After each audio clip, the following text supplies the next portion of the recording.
o'yinga qo'shib berilgan daqiqani oxirgisi o'tyapti. So'nggi daqiqa mana bosh hakam hushtak choladi hozir. Va Manchester City jamoasi bugungi o'yinda 2-1 hisobi bilan oldinda. Va Manchester City jamoasi bugungi o'yinda 2-1 hisobi bilan g'alaba qozonmoqda.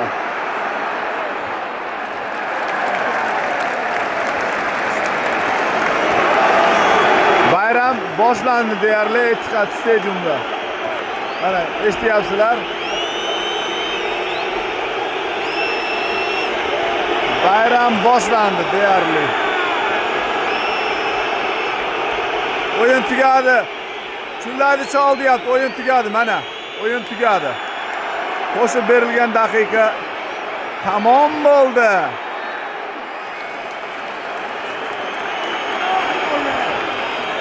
Choling endi. Ezvardizu.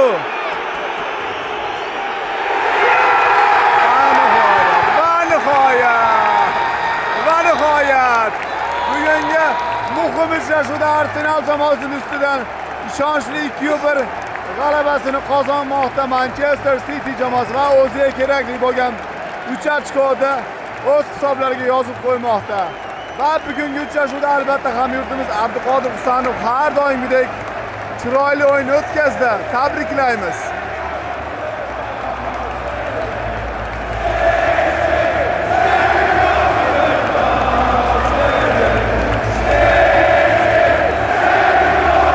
Bir-birlarini tabriklashmoqda albatta.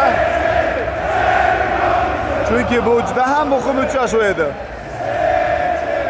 Atmosferani tomosha qiling. Bundan o'yin boshqa o'yin bo'lganda allaqachon muxlislar maydonni tark etayotgan bo'lardi. Bugungi o'yinda esa ko'rib turibsizlar, deyarli hech kim maydonni tark etgani yo'q. Chunki aytganimdek juda ham muhim uchrashuvda Manchester City jamoasi ishonchli g'alabani qo'lga kiritdi.